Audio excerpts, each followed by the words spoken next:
Assalamu alaikum wa rahmatullahi wa barakatuh, mes chers frères et sœurs. Dans ce 6e épisode de la confiance en soi, nous allons parler de la nature de cette vie ici-bas. Mes chers frères et sœurs en islam, beaucoup d'entre nous ont peur de ce bas monde. Nous ne le comprenons pas et nous craignons ce qu'il pourrait apporter demain. Cette peur-ci nous paralyse et nous pousse à nous enfermer dans nos propres bulles. Nous évitons donc de prendre des risques, d'essayer de nouvelles choses ou d'aller dans de nouveaux endroits par peur de ce qui pourrait mal tourner, pensant qu'il est plus sûr de rester chez soi et d'éviter le monde. Mais éviter les problèmes est impossible, même si l'on s'enferme dans une petite bulle. Devenir suffisamment confiant pour poursuivre ses objectifs nécessite d'accepter la réalité de ce monde. Il y a quelques vérités concernant ce bas monde que nous devons tous comprendre et intégrer afin d'avancer. La première est de comprendre le but de ce monde. Et nous en avions parlé un peu durant les épisodes précédents. Et nous avions appris qu'Allah Azza wa Jal nous a créés pour l'adorer. Réfléchissons maintenant à pourquoi il a créé ce monde. Cela est résumé magnifiquement dans la sourate Al-Kahf où Allah Azza wa Jal dit « Nous avons placé ce qu'il y a sur la terre pour l'embellir, afin d'éprouver les hommes et afin de savoir qui d'entre eux sont les meilleurs dans leurs actions. Puis, nous allons sûrement transformer sa surface en un sol aride. » Sourate Al-Kahf, versets 7 et 8. Ce verset résume 4 qualités importantes de ce bas monde. Ce monde est beau, ce monde est une épreuve, ce monde est changeant et ce monde est temporaire. Et donc, le premier point est l'épreuve de la beauté de ce bas monde. Mes chers frères et sœurs en islam, il y a de nombreux endroits dans le Coran où Allah Azza wa Jal utilise le mot beauté pour décrire ce monde, et il est effectivement beau. Mais il existe plusieurs formes de beauté dans ce bas monde. La beauté pure, la beauté trompeuse et la beauté tentatrice. Concernant la beauté pure, elle se rapporte aux choses halal et bénéfiques de ce bas monde, comme une richesse licite, des enfants, un époux ou une épouse pieuse et aimante ou aimant, une belle maison ou encore la nature en général. Ce sont des choses qu'Allah Azza wa Jal a créées et rendues belles pour que les croyants en profitent. L'épreuve dans ce cas-là consiste à remercier Allah Azza wa Jal pour ses bienfaits sans se laisser distraire de son obéissance. À ce sujet, Allah Azza wa Jal nous avertit dans le Coran. Dit « Si vos pères, vos enfants, vos frères, vos épouses, vos clans, les biens que vous gagnez, le négoce dont vous craignez le déclin et les demeures qui vous sont agréables, vous sont plus chers qu'Allah, son messager et la lutte dans le sentier d'Allah, alors attendez qu'Allah fasse venir son ordre. Et Allah ne guide pas les gens pervers. » Sourate At-Tawbah, verset 24. Toutes les choses mentionnées dans ce verset sont licites et bonnes. Pourtant, aimer l'une d'elles plus qu'Allah Azza wa Jal et son messager, sallallahu alayhi wa sallam, devient problématique. Car cela corrompt nos intentions et nous détourne de notre véritable but dans la vie. Ainsi, même les bonnes choses de ce bas monde sont une épreuve. Concernant maintenant la beauté trompeuse, il s'agit des maux de ce monde déguisés sous une apparence séduisante. L'industrie moderne du marketing est experte dans ce domaine. Elle présente toutes sortes de péchés comme étant bons et attirants, et cela mène beaucoup de gens sur le mauvais chemin, vers l'autodestruction. L'épreuve ici consiste à reconnaître le mal qui se cache sous l'emballage attrayant et à s'en éloigner autant que possible. Ne tombons pas dans la tromperie du diable, car il conduit aux ténèbres. Et en effet, Allah Azza wa Jal nous avertit à propos de cela. Et nous leur avons destiné des compagnons inséparables, c'est-à-dire des démons, qui leur ont enjolivé ce qui était derrière et devant eux. Et le décret s'est avéré juste contre eux, comme contre les autres communautés de djinns et d'hommes qui ont vécu avant eux. Ils sont certes perdants. Sourate Fussilat, verset 25. Ou encore, Allah Azza wa Jal dit aussi, « On a enjolivé la vie présente à ceux qui ne croient pas, et ils se moquent de ceux qui croient. Mais les pieux seront au-dessus d'eux au jour de la résurrection. Et Allah accorde ses bienfaits à qui il veut, sans compter. » Sourate Al-Baqarah, verset 212. Et enfin, mes chers frères et sœurs en islam, il y a la beauté tentatrice. Ce sont des choses qui sont effectivement belles, mais dont l'attrait est si puissant que beaucoup sont prêts à violer les lois d'Allah Azza wa Jal pour les obtenir. Les deux tentations les plus fréquentes sont les femmes et la richesse.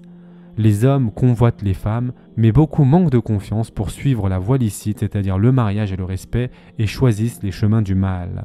De même, beaucoup convoitent la richesse, mais faute de patience et de confiance en Allah Azza wa Jal, ils choisissent des raccourcis interdits, comme le recours à l'usure.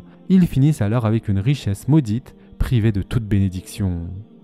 Oui, mes chers frères et sœurs en islam, ce monde est beau, mais cette beauté constitue une épreuve pour l'humanité.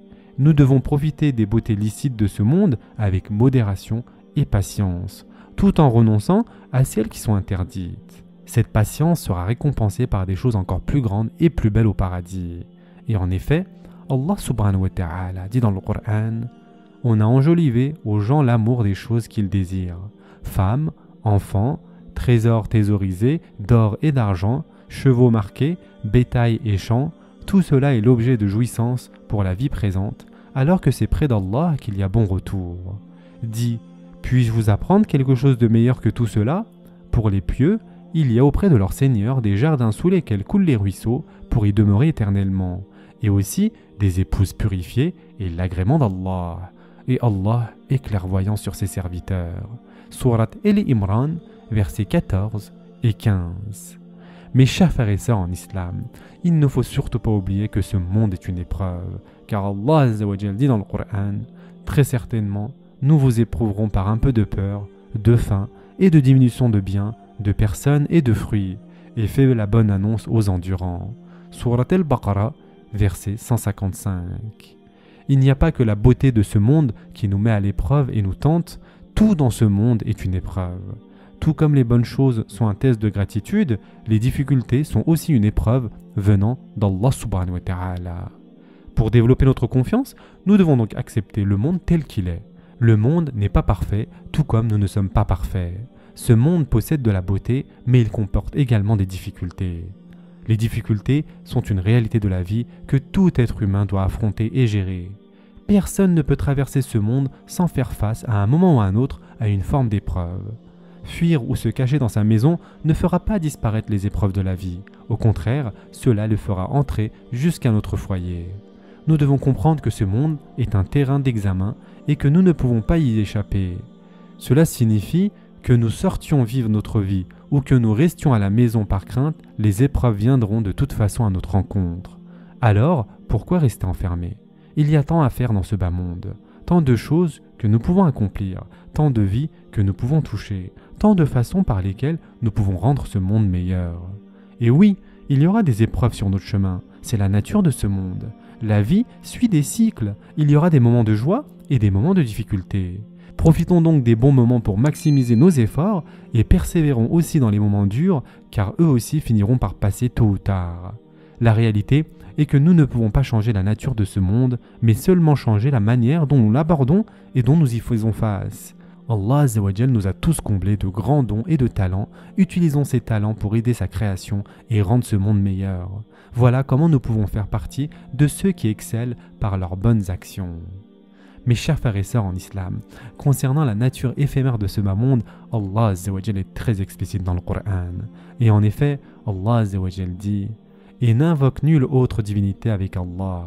Point de divinité à part lui, tout doit périr sauf son visage, à lui appartient le jugement, et vers lui vous serez ramenés. Surat Al-Qasas, verset 88. Ou encore, tout ce qui est sur la terre doit disparaître. Seule subsistera la face de ton Seigneur, plein de majesté et de noblesse. Lequel donc des bienfaits de votre Seigneur nierez-vous? Surat Ar-Rahman, verset 26 à 28. Mes chers frères et sœurs en islam, ce monde prendra fin, et notre passage dans ce monde s'achèvera probablement bien avant cela. C'est une réalité que nous devons accepter pour cesser de craindre l'inconnu. Accepter que ce monde finira, c'est accepter qu'il est en perpétuel changement et que rien de ce que nous possédons ne durera éternellement. Beaucoup de gens mènent une vie angoissée parce qu'ils redoutent le changement. L'idée que quelque chose dans leur vie puisse changer les terrifie et en conséquence, ils sont constamment anxieux et déçus car le changement est inévitable et touche chacun d'entre nous.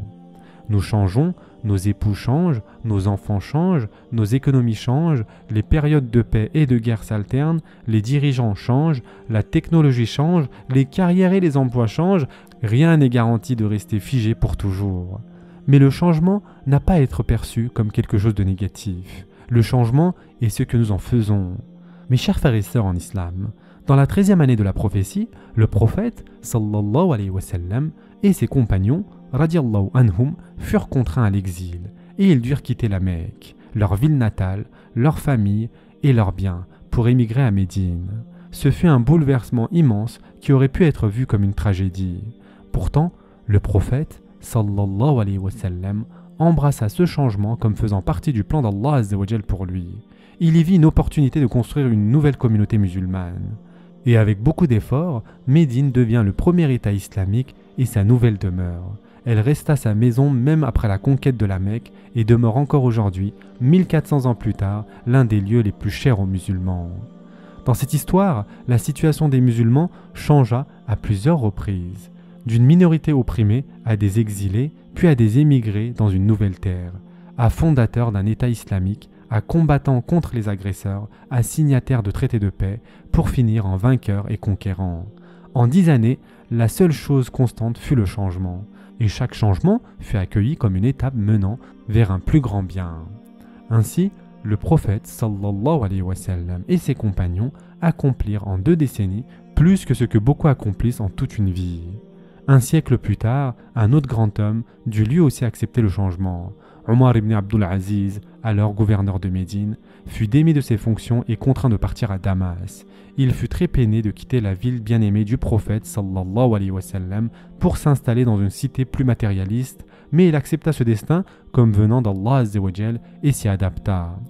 Quelques années après son installation à Damas, la capitale du califat de l'époque, un nouveau bouleversement survint. Sur ordre de son cousin mourant, le calife Sulayman ibn Abdel Malik, Omar fut désigné comme successeur et devint l'un des plus grands dirigeants que l'histoire ait connu. S'il n'avait pas accepté le changement qui l'avait conduit à Damas, il n'aurait peut-être jamais eu ce destin. L'histoire a prouvé à maintes reprises que chaque fois qu'une personne accepte et embrasse les changements envoyés par Allah Azza wa Jal dans sa vie, cela mène à des résultats extraordinaires qu'elle n'aurait jamais imaginés. Voilà pourquoi le changement n'est pas à craindre, mais à accepter comme une partie de la vie que tout le monde traverse. Pour ce qui est dans notre capacité de contrôler, faisons en sorte que les changements soient positifs. Pour ce qui échappe à notre contrôle, ayons confiance en Allah Azza wa Jal, car Allah subhanahu wa ta'ala sait ce qui est le mieux pour nous, et accueillons les changements comme de nouvelles opportunités. Accepter la nature temporaire de ce monde nous pousse aussi à œuvrer pour un but plus élevé. Nous quitterons tous ce monde un jour, alors pourquoi en faire notre plus grande préoccupation? Notre véritable souci doit être l'au-delà. Certes, il n'y a rien de mal à profiter des choses permises de ce monde, mais elles ne doivent jamais nous détourner de notre objectif ultime. Comparé au paradis, les choses de ce bas monde sont insignifiantes. Chaque fois qu'il y a un conflit entre ce que nous désirons dans ce bas monde et l'agrément d'Allah Azza wa Jal, nous devons toujours choisir l'agrément d'Allah subhanahu wa ta'ala. Se concentrer ainsi sur l'au-delà nous aide aussi à traverser les moments difficiles. Nous comprenons que rien dans ce monde ne durera éternellement. Les bons jours ne dureront pas, alors profitons-en et soyons reconnaissants. Les mauvais jours non plus ne dureront pas, persévérons en espérant une récompense dans l'au-delà pour notre patience. Ne faisons pas des problèmes de ce bas monde notre principale préoccupation. Profitons du bien qu'Allah Azza wa Jal nous accorde sans oublier de le remercier. Poursuivons des objectifs qui rendront ce monde meilleur et qui pèseront sur notre balance de bonnes actions au jour dernier. Et accueillons les jours difficiles comme des épreuves et des occasions de grandir, car en réalité, c'est un fait, sans mauvais jours, nous ne saurions apprécier les bons jours. Et en effet, Allah subhanahu wa ta'ala dit dans le Coran, Allah n'impose à aucune âme une charge supérieure à sa capacité. Elle sera récompensée du bien qu'elle aura fait, punie du mal qu'elle aura fait. Seigneur, ne nous châtie pas s'il nous arrive d'oublier ou de commettre une erreur. Seigneur, ne nous charge pas d'un fardeau lourd comme tu as chargé ceux qui vécurent avant nous. Seigneur, ne nous impose pas ce que nous ne pouvons supporter, efface nos fautes, pardonne-nous et fais-nous miséricorde. Tu es notre Maître, accorde-nous donc la victoire sur les peuples infidèles. Surat al-Baqarah, verset 286. Ceci est la formule d'Allah Azza wa Jal et elle doit nous maintenir fermes durant les moments difficiles. Comprenons que si Allah Azza wa Jal a placé une épreuve particulière dans notre vie, c'est parce que nous avons la capacité de l'affronter et de la surmonter. Allah Azza wa Jal ne nous aurait jamais imposé une épreuve précise si on n'était pas la bonne personne pour la gérer et en triompher. Rappelons-nous de ce verset à chaque fois que nous sommes dans une impasse. Il n'existe absolument aucune épreuve dans notre vie que nous n'ayons pas la capacité de réussir et chaque être humain a été doté des moyens nécessaires pour réussir dans ce monde et dans l'au-delà. La méditation de ce verset doit nous donner confiance en notre capacité à surmonter la situation actuelle. Allah Azza wa Jal nous a choisis pour cette épreuve parce que nous possédons les ressources intérieures pour y faire face, même si on ne les a pas encore découvertes. Cette conviction doit nous donner la force de puiser au plus profond de nous-mêmes et de donner le meilleur de nous dans chaque situation. Et enfin, pour aujourd'hui, mes chers frères et sœurs en islam, nous allons terminer avec ce magnifique hadith du prophète sallallahu alayhi wa sallam. Étonnante est l'affaire du croyant, toute son affaire est un bien, et cela n'appartient à personne d'autre qu'au croyant. S'il lui arrive quelque chose de bien, il remercie Allah et c'est un bien pour lui. Et s'il lui arrive quelque chose de nuisible, il endure avec patience et c'est un bien pour lui. Et ce hadith a été rapporté par Muslim. Ce hadith, mes chers frères et sœurs en islam, nous permet vraiment d'ouvrir les yeux. Il nous aide à accepter ce monde avec toutes ses imperfections. En tant que croyants, nous devons considérer que tout ce qui nous arrive est un bien. Lorsque les choses vont dans notre sens, c'est un don d'Allah Azza wa Jal et nous devons le remercier pour cela. C'est alors un bien pour nous dans ce monde et dans l'au-delà. Et quand les choses ne vont pas comme nous l'espérons, nous devons être patients, garder une attitude constructive et tirer des leçons de l'expérience. Et cela aussi est un bien pour nous dans ce bas monde et dans l'au-delà. Soyons la meilleure version de nous-mêmes, réalisons ce que nous pouvons et soyons prêts à affronter les obstacles ou les épreuves qui se présenteront à nous. Ce sera tout pour aujourd'hui. En attendant, prenez soin de vous mes chers frères et sœurs et à très prochainement, Inch'Allah.